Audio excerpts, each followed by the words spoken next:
టాలీవుడ్ దర్శక దిగ్గజం రామ్ గోపాల్ వర్మను చూస్తే సినిమా తీయడం ఇంత ఈజీనా అనిపిస్తుంది.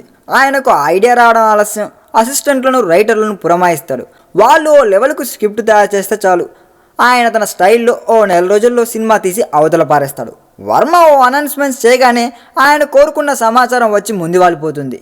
అయితే సినిమాలో కంటెంట్ జయాపజయాల సంగతి మాత్రం మాట్లాడకూడదు. వర్మ ఇందులో ఎన్ని మనసు పెట్టి తీశాడన్నది ఆయనకే తెలియాలి. అయితే వర్మ బాగా కనెక్ట్ అయ్యే కొన్ని సినిమాల మీద మాత్రం ఆయన బాగానే ఫోకస్ పెడతాడు. ఈ మధ్య వచ్చిన కిల్లింగ్ వీరప్పన్ ఆ కోవకి చెందిందని చెప్పాలండి. తాజాగా వంగవీటి కోసం కూడా వర్మ చాలా సమయం పెడుతున్నట్లు సమాచారం అండి. ఇప్పటికే ఈ సినిమా కోసం 80 రోజులు పనిచేశాడంట వర్మ.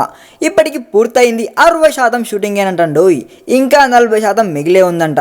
మరో 2 నెలలైనా వర్మ ఈ సినిమా కోసం కేటాయిస్తాడంటున్నారు.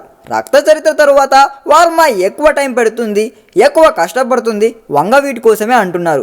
ప్రీ ప్రొడక్షన్ వర్క్ కోసమే వర్మ చాలా సమయం కేటాయించాడంట. తీవ్రమైన వివాదాస్పద అంశాలతో ముడిపడ్డ సినిమా కాబట్టి వర్మ కొంచెం జాగ్రత్త పడుతున్నాడంటండోయ్. ఈ చిత్రాన్ని డిసెంబర్లో విడుదల చేయాలని ప్లాన్ కూడా చేస్తున్నాడంట వర్మ. చూడాలి మరి రక్త చరిత్ర అంత సెన్సేషన్ క్రియేట్ చేస్తుందా లేదా అన్న విషయం సినిమా రిలీజ్ అయితేనే చెప్పగలం. ఈ వీడియో మీకు నచ్చినట్లయితే సబ్స్క్రైబ్ చేయండి. ఫిలిమి స్టార్స్ బోలెడంత న్యూస్ బోల్డ్గా.